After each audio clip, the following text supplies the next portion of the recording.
Today's story is The Velveteen Rabbit, or How Toys Become Real. There once was a Velveteen Rabbit, and he was really splendid. His coat was spotted, brown and white, and he had real thread whiskers, and his ears were lined with pink sateen. Pink sateen. He has whiskers, and he's spotted, and he has pink sateen. He was given to the boy for Christmas, but was soon forgotten. For a long time he lived in the toy cupboard or on the nursery floor, and no one thought very much of him. The only one who was kind to him at all was the Skin Horse. The Skin Horse had lived longer in the nursery than any of the others, and he was very old and wise.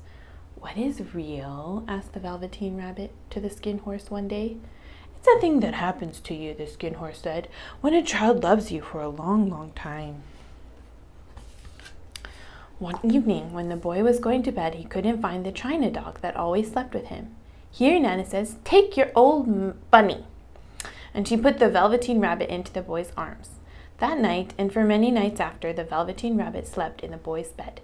And when the boy dropped off to sleep, the Velveteen Rabbit would snuggle in his arms all night long.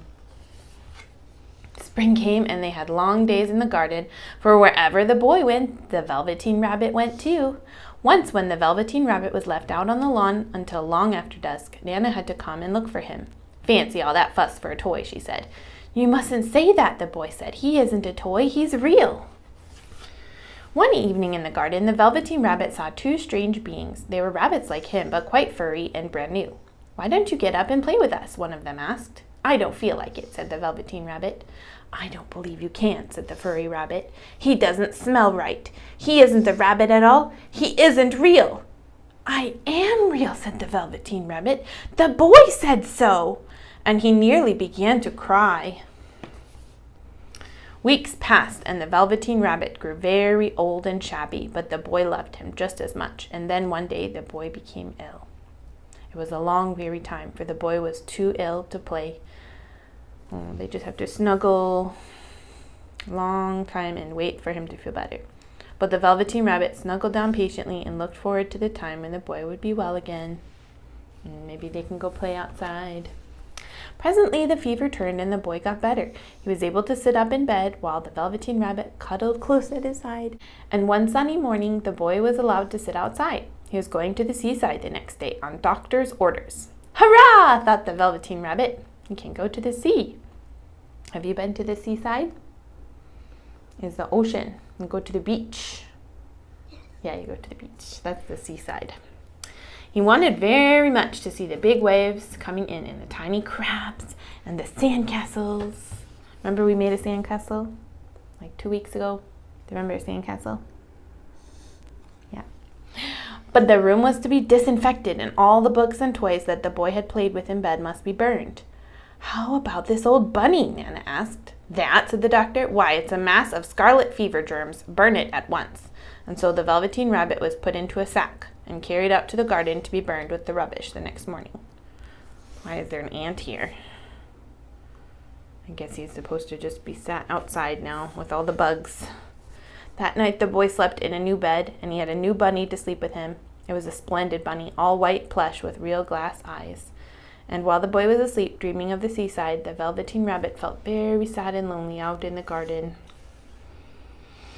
Oh, he has a new bunny, but maybe he doesn't like that bunny so much. He loves this bunny.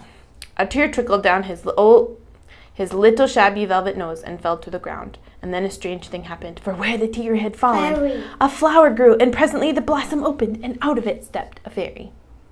"I take care of all the playthings that the children have loved," she said. "When the children don't need them anymore, I turn them into real." "Wasn't I real before?" asked the Velveteen Rabbit. "You were real to the boy," the fairy said, "because he loved you. Now you shall be real to everyone." And she flew with the Velveteen Rabbit into the wood where the wild rabbits danced, and she kissed him and put him down on the grass. "Run and play, little rabbit." But the Velveteen Rabbit sat quite still. He didn't want the other rabbits to see that he was made all in one piece. He thinks he can't run. Just then something tickled his nose, and before he thought about what he was doing, he lifted his hind toe to scratch it. He found that he actually had hind legs. Instead of a dingy velveteen, he had brown fur. His ears twitched by themselves, and his whiskers were so long that they brushed the grass. He was a real rabbit at last. at home with the other rabbits. Autumn passed and winter, and in the spring when the days grew warm, the boy went out to play in the woods. While he was playing, 2 rabbits crept out and peeped at him. One of them had strange markings around his nose and eyes. There was something familiar. The boy thought to himself, he looks just like my old bunny that was lost when I had scarlet fever. But he never knew that it really was his own bunny come back to look at the child who first helped him to be real.